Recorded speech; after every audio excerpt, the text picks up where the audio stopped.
Hi hello ನಮಸ್ಕಾರ MS vision ಅಕಾಡೆಮಿಗೆ ಸ್ವಾಗತ ಸುಸ್ವಾಗತ. ಸೊ ಟುಡೇ ಕ್ಲಾಸ್ ಬಂದ್ಬಿಟ್ಟು ಕಾನ್ಸ್ಟಿಟ್ಯೂಷನ್ ಭಾರತದ ಸಂವಿಧಾನವನ್ನು ನಾವು ಹಿಸ್ಟೋರಿಕಲ್ ಬ್ಯಾಕ್ ಗ್ರೌಂಡ್ ನೋಡ್ತಾ ಇದ್ವಿ. ಸೊ ಅದನ್ನ ಕಂಟಿನ್ಯೂ ಮಾಡೋಣ, ಓಕೆನಾ. ಸೊ ಫಸ್ಟ್ ಬಂದ್ಬಿಟ್ಟು ಏನಪ್ಪಾ ಅಂತಂದ್ರೆ ಇವತ್ತಿನ ಕ್ಲಾಸ್ ಒಳಗಡೆ ಚಾರ್ಟರ್ ಆಕ್ಟ್ ಗಳ ಬಗ್ಗೆ ಡಿಸ್ಕಷನ್ ಮಾಡೋಣ. ಓಕೆ, ಫಸ್ಟ್ ಒಂದು ಚಾರ್ಟರ್ ಆಕ್ಟ್ ನೋಡ್ರಿ, ಚಾರ್ಟರ್ ಆಕ್ಟ್ ಆಫ್ 1793. ಓಕೆನಾ.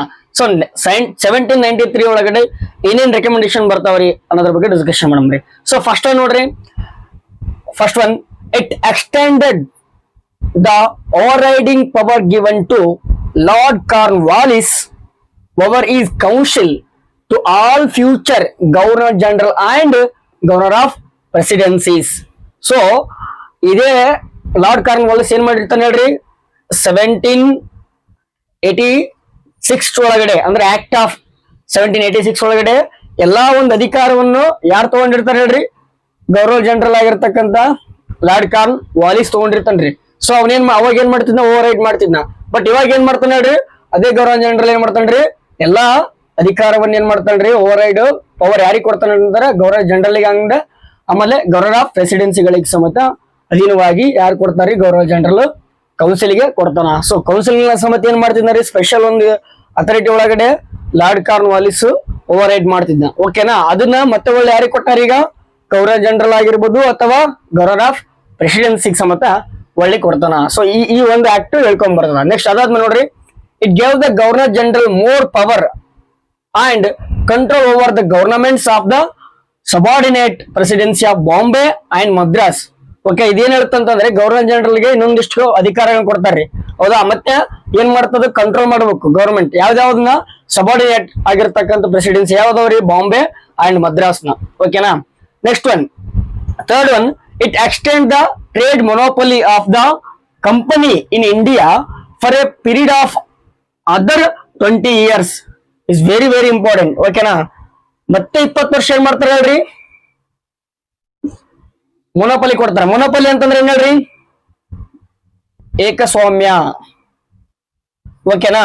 ಸೊ ಏಕಸ್ವಾಮ್ಯ ಅಂತಂದ್ರೆ ಬೇಕಪ್ಪ ಅಂದ್ರೆ ನಮಗೆ, ಸೊ ಈಗ ಒಂದ್ ಮಾರ್ಕೆಟ್ ಇದೆ ಹೇಳ್ರಿ, ಈ ಮಾರ್ಕೆಟ್ ಒಳಗಡೆ ಈ ಕಂಪ್ನಿ ಅಂದ್ರೆ ಬ್ರಿಟಿಷ್ ಕಂಪ್ನಿ ಒಂದೇ ಏನ್ ಮಾಡ್ತಾರೆ, ಅಧಿಕಾರವನ್ನು ಚಲಾಯಿಸ್ತಿರ್ತದ. ಇವ್ರು ಒಂದೇ ಕಂಪ್ನಿಗಳು, ಇವ್ರು ಒಂದೇ ಬ್ರ್ಯಾಂಡ್ಗಳು, ಹೌದಾ, ಇವ್ರು ಒಂದೇ ವ್ಯಾಪಾರಸ್ಥರು. ಇಲ್ಲಿ ಯಾರು ಇನ್ನೊಬ್ರು ಕಾಂಪಿಟೇಟರ್ ಇಲ್ಲಿ ಇಲ್ಲ. ಹಾಗಾಗಿ ಏನಾಗಿರ್ತಿಲ್ರಿ, ಮೊನೋಪಲಿ ಇರ್ತ. ಮತ್ತೆ ಅದನ್ನ ಏನ್ ಮಾಡ್ತಾರ, ಮೊನೋಪಲಿನ ಮತ್ತೆ 20 ವರ್ಷ ಏನ್ ಮಾಡ್ತಾರ್ರಿ, ಎಕ್ಸ್ಟೆಂಡ್ ಮಾಡ್ತಾರ. ಓಕೆನಾ. ಅದು ಯಾವ ಆಕ್ಟ್ ಮೂಲಕ, ಚಾರ್ಟರ್ ಆಕ್ಟ್ ಆಫ್ 1793 ಒಳಗಡೆ. ಓಕೆನಾ. ಅರ್ಥ ಆಯ್ತಲ್ರಿ. ಇಲ್ಲಿ ಏನ್ ಮೊನೋಪಲಿ ಅಂತಂದ್ರ ಏಕಸ್ವಾಮ್ಯ. ಏಕಸ್ವಾಮ್ಯ ಅಂದ್ರೆ ಒಂದು ಇಡೀ ಭಾರತದೊಳಗಡೆ ಇರ್ತಕ್ಕಂತ ಭೂ ಪ್ರದೇಶ ಒಳಗಡೆ ವ್ಯಾಪಾರ ಯಾರು ಮಾಡ್ಬೇಕು ಹೇಳ್ರಿ, ಓನ್ಲಿ ಬ್ರಿಟಿಷರ್ ಅಷ್ಟೇ. ಇದಷ್ಟೇ ಕಾನ್ಸೆಪ್ಟ್. ಮತ್ತೆ ಇದಕ್ಕೆ ಇದ್ರಾಗ ಏನ್ ಹೇಳ್ರಿ, ಅನದರ್ ಪೀರಿಯಡ್ ಏನ್ ಮಾಡ್ತಾರೆ, ಮತ್ತೆ 20 ವರ್ಷ ಮುಂದೂಡಿಕೆ ಮಾಡ್ತಾರೆ ಇದನ್ನ. ಓಕೆನಾ. ನೆಕ್ಸ್ಟ್ ಒಂದು ಚಾರ್ಟರ್ ಆಕ್ಟ್ ಒಳಗಡೆ ಇದೇನಾಗತ್ರಿ, ಕೊಲೆಪ್ಸ್ ಆಗುತ್ತಾ, ಹೌದನಾ. ಅಂದ್ರೆ ಬಿಟ್ಕೊಡ್ತಾರೆ. ಇದನ್ನ ಬಿಟ್ಕಶ್ ಮತ್ತೆ ಒಳ್ಳೆ ಏನ್ ಮಾಡ್ತಾರೆ, ಚೀನಾದವರಿಗೆ ಮಾತ್ರ ಒಂದು ಚೀನಾದ ಟೀಗೆ ಮಾತ್ರ ಏಕಸ್ವಾಮ್ಯ ಪಡಿತಾರೆ. ಉಳಿಕೆದೆಲ್ಲರಿಗೆ ಏನ್ ಮಾಡ್ತಾರೆ, ಒಂದು ಇಂಡಿಯಾದ ಒಂದು ಮಾರ್ಕೆಟ್ ನ ಬಿಟ್ಕೊಡ್ತಾರೆ. ಓಕೆನಾ. ನೆಕ್ಸ್ಟ್ ಫೋರ್ತ್ ಒನ್ ಹೇಳ್ತಾರೆ ನೋಡ್ರಿ, it provide that the commander in chief was not to be a member of governance council. ಹೌದಾ. ಗವರ್ನರ್ ಜನರಲ್ ಕೌನ್ಸಿಲ್ ಯಾರಲ್ರಿ, ಕಮಾಂಡರ್ ಇನ್ ಚೀಫ್ ಅಲ್ಲ ನೋಡ್ರಿ. ಅದು next, unless he was so appointed. So appointed ಆಗ್ತಾರ, but ಯಾವ್ದೋ ಒಂದು governor general council ಅಲ್ಲ ಅಂತ ಹೇಳ್ತಾರ. ಹೌದಾ. ಇದು ಕಮಾಂಡರ್ ಇನ್ ಚೀಫ್ ಅದಲ್ರಿ, ಅವರು ಗವರ್ನರ್ ಜನರಲ್ ಕೌನ್ಸಿಲ್ ಒಳಗಡೆ ಆತ ಇಲ್ಲ. ಓಕೆನಾ. ಇದು ಅಷ್ಟು ಬಹಳ ಎಕ್ಸಾಮ್ ಕೇಳಿಲ್ಲ, ಬಟ್ ಸಮಟೈಮ್ಸ್ ಹೇಳಕ್ ಬರೋದಿಲ್ಲ ಆ ರೀತಿಯಾಗಿ.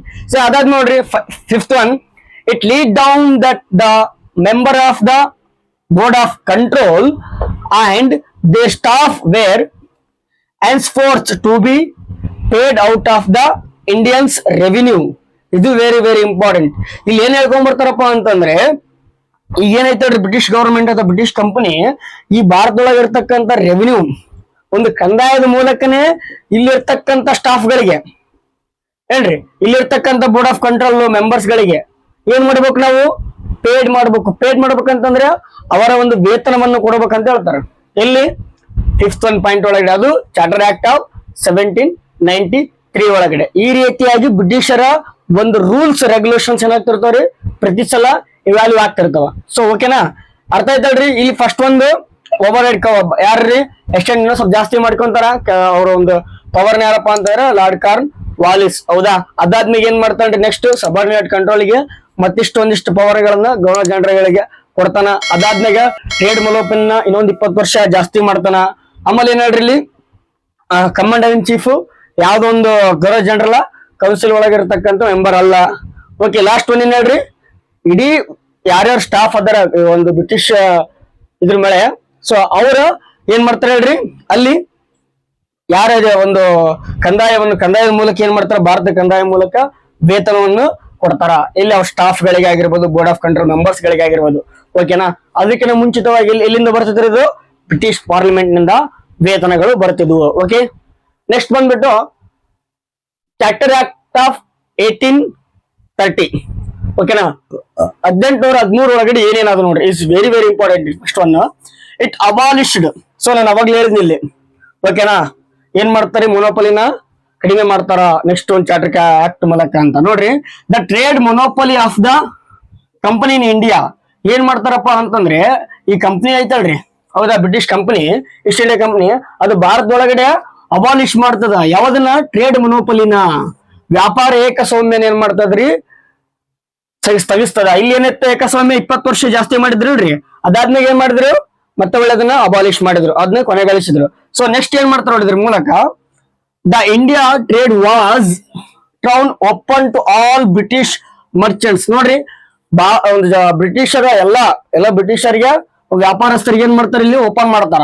ಅಂದ್ರೆ ನೀವೆಲ್ಲಾರು ಬಂದ್ ಏನ್ ಮಾಡ್ಬೋದ್ರಿ, ಭಾರತದೊಳಗಡೆ ಹೂಡಿಕೆಗಳ ಮಾಡ್ಬೋದು, ವ್ಯಾಪಾರವನ್ನ ಮಾಡ್ಬೋದು ಅಂತ ಇಲ್ಲಿ ಹೇಳ್ರಿ 1813 ಚಾರ್ಟರ್ ಆಕ್ಟ್ ಗಳ ಮೂಲಕ ಹೇಳ್ತಾರೆ. ನೆಕ್ಸ್ಟ್ ನೋಡ್ರಿ, however it continued the monopoly of the company override in tea trade with China.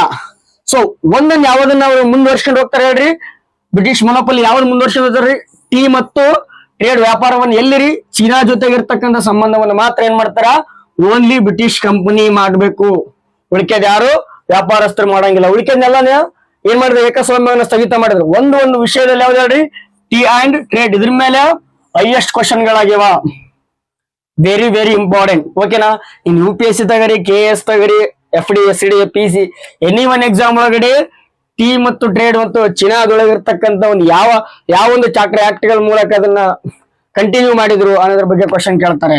It is very very important. ಓಕೆನಾ, ಸೊ ನೆಕ್ಸ್ಟ್ ನೋಡ್ರಿ, it asset the sovereignty of British crown over the companies ಟೆರಿಟೋರೀಸ್ India. It is not very important, but just ಇದೆ ನಿಮ್ಗೆ ಹೇಳ್ಬೇಕು ಅನ್ನೋದಕ್ಕೋಸ್ಕರ. ಏನ್ ಹೇಳ್ರಿ, ಒಂದು ಸಾವರ್ನಿಟಿನ, ಒಂದು crown, ಹೌದಾ, ರಾಣಿ ಆಡಳಿತವನ್ನು, ಹೌದಾ, ಅದೇ ರಾಜನ ಆಡಳಿತವನ್ನು ಯಾರು ಇರ್ತಾರಲ್ರಿ, ಸೊ ಅವ್ರದ್ದು ಆಡಳಿತ ಏನ್ ಮಾಡ್ತಾರೆ ಇಲ್ಲಿ, over in the company territory in India, ಒಂದು ಭಾರತದೊಳಗಡೆ ಅದನ್ನ ಜಾಸ್ತಿ ಮಾಡ್ತಾರ ಅಂತ ಇಲ್ಲಿ ಯಾವ್ದೊಂದು ಚಾರ್ಟರ್ ಆಕ್ಟ್ ಹೇಳ್ಕೊಂಡ್ 1813 ಚಾರ್ಟರ್ ಆಕ್ಟ್ ಹೇಳ್ಕೊಂಡ್ ನೆಕ್ಸ್ಟ್ ನೋಡ್ರಿ, ಇಟ್ ಅಲೌಡ್ ದ, ಏನ್ ಮಾಡ್ತಾರೆ ನೋಡ್ರಿ, it is very very important.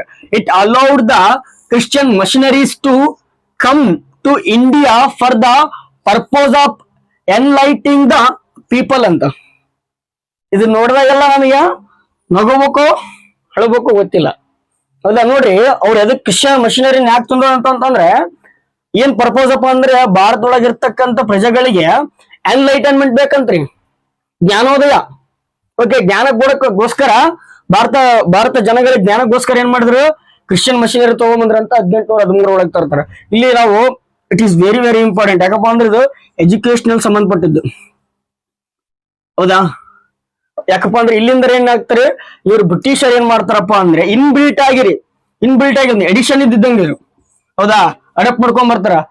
ಅಂದ್ರೆ ಗರ್ಭದಲ್ಲಿರ್ತಕ್ಕಂಥ ಮಗು ಈಗೇ ತಗೋರಿ. ಈಗ ನಾವೆಲ್ಲರೂ ಏನ್ ಮಾಡ್ತೀರಿ, ನಾನೇ ಹೇಳೀನಿ ಬಹಳ ಸಲ, ಇದು ಎಲ್ಲರಿಗೂ ಏನ್ ಬೇಕಾಡ್ರಿ, ಇಂಗ್ಲಿಷ್ ನ ಪರಿಜ್ಞಾನ ಬೇಕು ಅಂತ. ಅಂದ್ರೆ ಯಾವ ಲೆವೆಲ್ ಅದನ್ನ ನಮ್ಗೆ ಇಂಪ್ಯಾಕ್ಟ್ ಮಾಡ್ಯಾರ ನೋಡ್ರಿ ಇದ್ರ ಮೂಲಕ. ಸೊ ಇವ್ರು ಎನ್ಲೈಟನ್ಮೆಂಟ್ ಅಂತ್ರಿ, ಹೌದಾ. ನಮ್ಮಲ್ಲಿ ಹೆಣ್ಮಕ್ಳು ಜ್ಞಾನ ಪಡೆದಿದ್ರು, ಹೌದಾ, ಆ ಟೈಮ್ನಾಗ ಅವ್ರಿಗೆ ಲೈಟೇ ಇದ್ದಿಲ್ಲ, ಹೌದಾ. ಅಂತ ಪರಿಸ್ಥಿತಿ ನಮಗೆ ಎನ್ಲೈಟನ್ಮೆಂಟ್ ಹೇಳ್ಕೊಡಕ್ ಬಂದ್ರಿ ಇಲ್ಲಿ 1813. ಇದೆಲ್ಲ ಯಾರಿಂದ ಆಯ್ತು ಹೇಳ್ರಿ, ನಮ್ಮ ಒಂದು ದೌರ್ಭಾಗ್ಯದಿಂದನೇ, ಹೌದಾ. ಅವತ್ ನಾವ್ ಏನಾದ್ರೂ ಅವ್ರನ್ನ ಒಳ ಬಿಟ್ಕೊಳ್ಳಿಲ್ಲಪ್ಪ ಅಂತ ಇದ್ರೆ ಇಷ್ಟೆಲ್ಲ ಇವ್ರು ಮಾತಾಡ್ತಿದ್ರ, ಹೌದಾ. 2 ವರ್ಷಗಳ ನಮ್ಮನ್ನ ಆಳ್ವಿಕೆ ಮಾಡಿದ್ರು. ಅದೆಲ್ಲ ಯಾರಿಂದ ಆಯ್ತು ಹೇಳ್ರಿ, ನಾವು ಮಾಡಿರ್ತಕ್ಕಂಥ ತಪ್ಪುಗಳಿಂದ. ಓಕೆನಾ. ಸೊ ಇದು ನೋಡಿ ಅವ್ರು ಎಷ್ಟು ಚಂದ ಹೇಳಕ್ ಕುಂತಾರ. ಪರ್ಪೋಸ್ ಅಂತಾರ, ಉದ್ದೇಶ. ಎದಕ್ ಉದ್ದೇಶಪ್ಪ ಅಂದ್ರೆ ಇಂಡಿಯಾಗಳು ಇವ್ರು ಎದಕ್ ಕೊಟ್ರ ಗೊತ್ತೇನ್ರಿ? ಈ ಕ್ರಿಶ್ಚಿಯನ್ ಮಿಷನರಿಯ ಇಲ್ಲಿ ಎರಡು ಅದಾವ್ರಿ. ಒಂದು ಕ್ರಿಶ್ಚಿಯನ್ ಧರ್ಮವನ್ನು ಪ್ರಚಾರ ಮಾಡ್ಬೇಕು, ಇನ್ನೊಂದು ಅವರಲ್ಲಿ ಈಗ ದುಡಿಯಕ್ ಬೇಕಲ್ರಿ. ಹೌದಾ? ಈಗ ಇಡೀ ಕಂಪನಿ ಐತಪ್ಪ, ಈ ಕಂಪನಿ ಒಳಗ ದುಡಿಯಕ್ ಬೇಕು, ಕೆಲಸ ಮಾಡಕ್ ಬೇಕು, ನೌಕರಿ ಮಾಡಕ್ ಬೇಕಪ್ಪ ಅಂತಂದಾಗ ಪ್ರತಿ ಸಲ ನಾವು ಇಂಗ್ಲೆಂಡ್ ತಗೊಂಬರಕ್ಕಾಗಲ್ಲ, ಎಲ್ಲಾರನ್ನ ಕರ್ಕೊಂಬರಕ್ ಬರಲ್ಲ. ಅಲ್ಲಿಂದ ಕರ್ಕೊಂಡ್ ಬಂದಾಗ ಅವ್ರ ಪ್ರೈಸ್ ಬೇರೆ ಇರ್ತೈತಿ, ಅವ್ರಿಗೆ ಮತ್ತೆ ವಸತಿಗಳು ಕಲ್ಪಿಸ್ಕೊಡ್ಬೇಕು, ಎಲ್ಲ ಕಲ್ಪಿಸ್ಕೊಡ್ಬೇಕು. ಬಟ್ ಇಲ್ಲಿರ್ತಕ್ಕಂಥ ಪೀಪಲ್ ಗಳನ್ನ ಯೂಸ್ ಮಾಡ್ಕೊಳ್ಳೋದು ಚೆನ್ನಾಗಾಗತ್ತಲ್ರಿ. ಹೌದಾ? ಏನು ಮೆಕ್ಕಾಲೆ ಕೇಳಿರಲ್ಲ, ಹೌದಾ? ಈ ಎಲ್ಲಾ ಕಾನ್ಸೆಪ್ಟ್ ಗಳು ಒಳಗೊಂಡವು. ಜಸ್ಟ್ ಮ್ಯಾಗ್ ಅಷ್ಟೇ ಇದು ನೋಡಕ್ ಚಂದ ಇದ್ರು, ಒಳಗೆಲ್ಲ ಪ್ಯೂರ್ಲಿ ಪಾಲಿಟಿಕ್ಸ್. ಓಕೆನಾ? ಸೊ ನೆಕ್ಸ್ಟ್ ನೋಡ್ರಿ, ಇದು ನೆಕ್ಸ್ಟ್ ಮತ್ತೆ ಮುಂದುವರೆದು ಹೇಳ್ತಾ ನೋಡ್ರಿ. It provide for the spread of, ನೋಡ್ರಿ ಸ್ಪ್ರೆಡ್ ಆಫ್ ವೆಸ್ಟರ್ನ್ ಎಜುಕೇಶನ್ ಅಂತ, not spread of western education including all Christianity. ಹೌದಾ? ಅವ್ರು ಎದಕ್ ತಗೊಂಬಂದ್ರಪ್ಪ ಅಂತಂದ್ರೆ ಇಲ್ಲಿ ಅವ್ರ ಧರ್ಮನು ಪ್ರಚಾರ ಮಾಡ್ಬೇಕಾಗಿತ್ತು, ಮತ್ತೆ ಅವ್ರ ಎಜುಕೇಶನ್ ತರಬೇಕಂತ. ಹೌದಾ? Western education it is very important. ಆಮೇಲೆ among the inhabitants for the British territory in India, ಭಾರತದೊಳಗಿರ್ತಕ್ಕಂಥ ಎಲ್ಲಾ ಒಂದು ನಿವಾಸಿಗಳಿಗೆ ಒಂದು, ಹೌದಲ್ರಿ, ಅವ್ರಿಗೆ ಏನ್ ಹೇಳ್ರಿ, ವೆಸ್ಟರ್ನ್ ಎಜುಕೇಶನ್ ನ ಸ್ಪ್ರೆಡ್ ಮಾಡ್ಬೇಕು, ಅವ್ರಿಗೆ ತರಬೇಕು ಅನ್ನೋದಕ್ಕೋಸ್ಕರ. ನೋಡ್ರಿ ಇದೊಂದು fourth one, 3 4th then first one. It is very very important. ಈ ಮೂರ್ ಮೇಲೆನೆ ಎಷ್ಟು ಕ್ವಶನ್ ಗಳು ಕೇಳೋಡ್ರಿ 1813 ಆಕ್ಟ್, ಚಾರ್ಟರ್ ಆಕ್ಟ್ ಗಳಲ್ಲಿ. ಓಕೆನಾ? ನೋಡ್ರಿ next, it authorised the local government. ಇದು ಕೂಡ ಬಹಳ ಇಂಪಾರ್ಟೆಂಟ್. ಯಾಕಂದ್ರೆ ಲೋಕಲ್ ಗೌರ್ಮೆಂಟ್ ಇದು, ಈ ಶಬ್ದನೇ ನಮಗೆ ಬಹಳ ಇಂಪಾರ್ಟೆಂಟ್. ಯಾಕ ಪ್ರತಿ ಒಂದು ಎಕ್ಸಾಮ್ ಮ್ಯಾಗ ಲೋಕಲ್ ಗೌರ್ಮೆಂಟ್ ನ ಪಕ್ಕ ಒಂದ್ ಕ್ವಶನ್ ಇರ್ತಾರೆ. ಅದ್ ಎಲ್ಲಿ ಯಾವ ಒಂದು ಮೂಲ್ಯಾಗ ಒಂದ್ ಇರ್ತದೋ ಗೊತ್ತಿಲ್ಲ, ಬಟ್ ಒಂದ್ ಕ್ವಶನ್ ಇರ್ತದೆ. ಸೊ ನೋಡ್ರಿ 1813 ನೋಡಕ್ ಕುಂತೀವಿ ಈಗ, ಲೋಕಲ್ ಗೌರ್ಮೆಂಟ್ ಅಂತ. ಓಕೆನಾ? It is very very important. ನೋಡ್ರಿ in India to impose taxes on persons. ಏನ್ ಮಾಡಕ್ ಕುಂತಾರ? ಟ್ಯಾಕ್ಸ್ ಕಟ್ಬೇಕಂತವ್ರಿ ನಾವು. ನೋಡ್ರಿ, they could also punish the person for not paying the taxes. ಇದೇನ್ ಹೇಳ್ತೇಳ್ರಿ, ನಾವೇನ್ ಕಟ್ಬೇಕು? ತೆರಿಗೆ ಕಟ್ಬೇಕು. ಯಾರಿಗೆ ಕಟ್ಬೇಕ್ರಿ? ಬ್ರಿಟಿಷರಿಗೆ ಕೊಟ್ಟಬೇಕಂತ ಲೋಕಲ್ ಗೌರ್ಮೆಂಟ್ ಬಾಡಿಗಳಿಗೆ ಏನ್ ಮಾಡ್ತಾರ, ಆರ್ಡರ್ ಮಾಡ್ತಾರ. ಆ ತೆಲನ ಕಟ್ಲಿಲ್ಲಪ್ಪ ಅಂದ್ರೆ ಅತ್ ಏನ್ ಮಾಡ್ಬೇಕ್ರಿ? ನೀವು ಪನಿಷ್ ಮಾಡ್ರಿ ಅಂತ ಕೂಡ ಹೇಳ್ತದ ಇದು.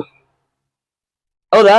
ಈ ಇಷ್ಟು ಏನದಲ್ರಿ, ಇದೆಲ್ಲ ಕೇಳೋದು ನಿಮಗಂತ ಏನಾಗುತ್ತೆ ಗೊತ್ತಿಲ್ಲ, ನಿಮಗಂತೂ ಇಟ್ ಇಸ್ ನಾಟ್ ಗುಡ್. ಓಕೆನಾ? ಈ ರೀತಿ ಎಲ್ಲ ನಮ್ಮನ್ನ ಏನ್ ಮಾಡಿದ್ರು ಅನ್ನೋದು ಗೊತ್ತಾಗುತ್ತೆ. ಅದಕ್ಕೆ ಹೇಳಿದ್ರಲ್ಲ ಅಂಬೇಡ್ಕರ್ ಬಹಳ ಚಂದಾಗಿ, ಇತಿಹಾಸವನ್ನು ಬಲ್ಲವನು ಮಾತ್ರ ಇತಿಹಾಸವನ್ನು ಸೃಷ್ಟಿಸ್ತಾನಂತ. Is very important. ನೋಡ್ರಿ ಬಹಳ ಈಜಿ ಐತಿ, ನೀವು ಬಹಳ ಸಿಂಪಲ್ ಆಗಿ ಹೋಗ್ರಿ. ಇವ್ರು ಏನ್ ಮಾಡಿದ್ರು, ಕ್ರಿಶ್ಚಿಯನ್ ಮಿಷನರಿಗಳು ಬಂದು ಅಂತ ಅನ್ಕೋಬೇಕು. ದೆನ್ ಅದಾದ್ಮೇಲೆ ಅದ್ರ ಮೂಲಕ ಏನ್ ಮಾಡಿದ್ರು, ನಮಗೆ ಎಜುಕೇಶನ್ ತಗೊಂಬಂದ್ರು. ಆಮೇಲೆ ಲೋಕಲ್ ಗೌರ್ಮೆಂಟ್ ನ ಫಸ್ಟ್ ಟೈಮ್ ಇಲ್ಲಿ ನಾವು ಇಲ್ಲಿವರೆಗೂ ಲೋಕಲ್ ಗೌರ್ಮೆಂಟ್ ಶಬ್ದವನ್ನು ಕೇಳಿದ್ವಿ ನಾವು ಇಟ್ಟತನ. ಏನ್ ಬ್ಯಾಕ್ ಗ್ರೌಂಡ್ ಆಫ್ ಕಾನ್ಸ್ಟಿಟ್ಯೂಷನ್ ಬಗ್ಗೆ ನೋಡ್ಕೊಂಡ್ ಬರಕ್ ಒಂದು ಹಿಸ್ಟಾರಿಕಲ್ ಬ್ಯಾಕ್ ಗ್ರೌಂಡ್. ಬಟ್ ಇಲ್ಲಿ ವೆರಿ ವೆರಿ ಇಂಪಾರ್ಟೆಂಟ್ 1813. ಓಕೆನಾ?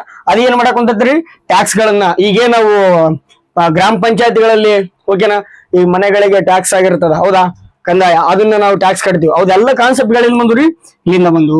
ಓಕೆನಾ? ಆ ರೀತಿಯಾಗಿರ್ತಕ್ಕಂಥದ್ದು. ನೀವು ಲೋಕಲ್ ಗೌರ್ಮೆಂಟ್ ಅಂದ್ಗಟೆನ ನಾವು ಪಂಚಾಯತ್ ರಾಜ್ಯ ಪಂಚಾಯತ್ ಆಕ್ಟ್ ಗಳ ಮೂಲಕ ಅಷ್ಟ ಓದ್ತಿವ್ರ ಅದಲ್ಲ. ಇಲ್ಲಿ ಸಮೇತ ಏನ್ ಮಾಡ್ತಾರೆ, ಈ ಕ್ವಶನ್ ತಗೊಂಡ್ಬಿಡ್ತಾರೆ.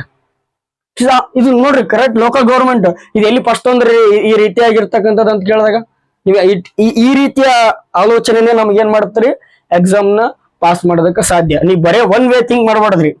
One way thinker. ಓಕೆಪ್ಪ, ಲೋಕಲ್ ಗೌರ್ಮೆಂಟ್ ಅಂದ್ರೆ ಸೀದಾ ನೀವು ಎಲ್ಲಿ ಹೋಗ್ತೀರಿ ಹೇಳ್ರಿ, 1974 ಹೋಗ್ತಾರಿ. ಇದಷ್ಟೇ ಅಲ್ಲ, ಇದು ಕೂಡ ಇನ್ಕ್ಲೂಡಿಂಗ್ ಆಗುತ್ತೆ. ನಾವ್ ಇನ್ನೂ ಚೆನ್ನಾಗಿ ಹೋಗ್ಬೋದಪ್ಪ ಅಂದ್ರೆ ಕೌಟಿಲ್ಯನಹಳ್ಳಿ ಸಮೇತ ಹೋಗ್ತೀವಿ ಲೋಕಲ್ ಗೌರ್ಮೆಂಟ್. ಆಮೇಲೆ ಈಗ ಇನ್ನೊಂದು ಬರ್ತವ್ರಿ ಗ್ರಾಮ ಸಭಾ ಅಂತ, it is Alto local governments including. ಹೌದಾ? ಈ ತರ ಒಂದು ಕಾನ್ಸೆಪ್ಟ್ ಕ್ಲಿಯರ್ ಮಾಡ್ಕೊಂಡಂಗೆಲ್ಲ ನಮ್ಗೆ ಏನಾಗುತ್ತೆ, ಎಕ್ಸಾಮ್ ಪ್ರಿಪರೇಷನ್ ನಮ್ದು ಕ್ವಾಲಿಟಿ ಆಗಕ್ ಸಾಧ್ಯ. ಓಕೆನಾ? ಇಲ್ಲಿ ನೋಡ್ರಿ, ಒಂದು ಚೀನಾ ಟೀ ಒಂದ್ ಬಿಟ್ಟು ಉಳಿಕೆದೆಲ್ಲ ರೀ ಮೊನೋಪಲಿ ಏನ್ ಕೊಟ್ರಿ, ಓಪನ್ ಆಯ್ತು. ಇಲ್ಲಿ ಮೊನೋಪಲಿ ಏನ್ ಕ್ಲೋಸ್ ಆಗಿ ಓಪನ್. ಈಗ ಇನ್ನೊಂದ್ ಚೆನ್ನಾಗಿ ಹೇಳ್ತ ನೋಡ್ರಿ, ಓಪನ್ ಎಕನಾಮಿ ನಮ್ದು ಯಾವಾಗ ಆಯ್ತಲ್ರಿ, 1991 ನ್ಯೂ ಎಕನಾಮಿಕ್ ಪಾಲಿಸಿ ಬಂತು. That is same. ಬಟ್ ಇಲ್ಲಿ ಏನು ಎಲ್ಲದಕ್ಕೂ ಏನಾಯ್ತ್ರಿ ಇತ್ತು. ಬಟ್ ಇಲ್ಲಿ ಇವ್ರು ಏನ್ ಮಾಡಿದ್ರಿ, ಎರಡೇ ಚೀನಾ ಮತ್ತು ಟ್ರೇಡ್ ನ ಬುಟ್ಕಶಿ ಉಳಿಕೆದ ಎಲ್ಲದಕ್ಕೆ ಮೊನೋಪಲಿ ಏನಾಯ್ತು ಅಲ್ಲಿ ಸ್ಥಗಿತಗೊಂಡು. ಬಟ್ ಒಂದು ಮೊನೋಪಲಿಯಲ್ಲಿ ಸ್ಟಾರ್ಟ್ ಮಾಡ್ಕೊಂಡು ಹೋದ್ರೆ ಅವರು ಕಂಟಿನ್ಯೂ ಮಾಡಿದ್ರಿ ಇದೊಂದು ವಿಷಯದಾಗ. ಓಕೆನಾ? ಆಮೇಲೆ ಕ್ರಿಶ್ಚಿಯನ್ ಮಿಷನರಿಗಳು ಬಂದ್ವು, ಆಮೇಲೆ ವೆಸ್ಟರ್ನ್ ಎಜುಕೇಶನ್ ನ ಸ್ಟಾರ್ಟ್ ಮಾಡಿದ್ರು. It is very very important, charter act of 1830. ಓಕೆನಾ? ಇದು ಬಹಳ ಬಹಳ ಬಹಳ ಮುಖ್ಯವಾಗಿರ್ತಕ್ಕಂಥ ವಿಷಯ. ಸೊ ಇದನ್ನ ನೀವು ಕ್ಲಾರಿಟಿ ಆಗಿ ಓದ್ಕೊಂಡ್ರೆ ಇಷ್ಟೇ ನೋಡ್ರಿ. ಇದನ್ನ ನೀವು ಯಾವಾಗ ನಾರ್ಮಲಿ ಥಿಂಕ್ ಮಾಡ್ತೀರಿ, ಇದನ್ನ ಯಾವಾಗ ನೀವು ಅಪ್ಲೈ ಮಾಡ್ಕೊಂತೀರಿ ಅವಾಗ ನಿಮ್ಗೆ ಉಳಿತ್ಯ. ಬಟ್ ಇದನ್ನ ಜಸ್ಟ್ ಓದ್ಬೇಕಪ್ಪ ಅಂತ ಓದಿದ್ರಪ್ಪ ಅಂತಂದ್ರೆ ಆ ಟೈಮ್ನಾಗ ಅಷ್ಟೇ ನಿಮ್ಗೆ ನೆನಪಿರ್ತಾ ಬರ್ತಾ ಈ ನೆಕ್ಸ್ಟ್ ಟೈಮ್ ಒಳಗೆ ನಿಮಗೆ ನೆನಪಿರಲ್ಲ. ನೆನಪಿಟ್ಕೋಬೇಕಪ್ಪ ಅಂದ್ರೆ ನೀವ್ ಏನ್ ಮಾಡ್ಬೇಕ್ರು, ಅಪ್ಲೈ ಮಾಡ್ಕೋಬೇಕ್ರಿ ನಿಮ್ಗೆ ನೀವು. ಓಕೆನಾ, ಅಪ್ಲೈ ಮಾಡ್ಕೋಬೇಕು. ನಾನ್ ಹೆಂಗ್ ಹೇಳಿದ್ ನೋಡ್ರಿ ಹಿಂಗ, ಹೌದಾ? ಅದ್ ಏನಾಗ್ಲಿ ನೆಕ್ಸ್ಟ್ ಸೆಕೆಂಡ್ರಿ ನಿಮಗೆ ನೀವು ಅಪ್ಲೈ ಮಾಡ್ಕೊಂಡಾಗ ಏನಾಗುತ್ತಾ, ನಿಮಗೆ ಅದು ಪರಿಪೂರ್ಣವಾಗಿ ಅರ್ಥ ಆಗ ಸಾಧ್ಯ. ಅರ್ಥ ಆದಾಗ ಏನಾಗುತ್ತೆ, ಇಮಿಡಿಯೇಟ್ಲಿ ನಿಮಗೆ ಆ ಕ್ವಶನ್ ನೋಡಿದ ತಕ್ಷಣ ನಿಮಗೆ ಬಂದ್ಬಿಡ್ತು, ಓ ರೈಟ್ ಬಂತ್ ನೋಡಪ್ಪ ಅವ್ನು ಅನ್ಬೇಕು, ಸತ್ಯಪ್ಪ ಅನ್ಬೇಕು ಹಿಂಗ. ಓಕೆನಾ, this is all about my side. Thank you all, thank you so much.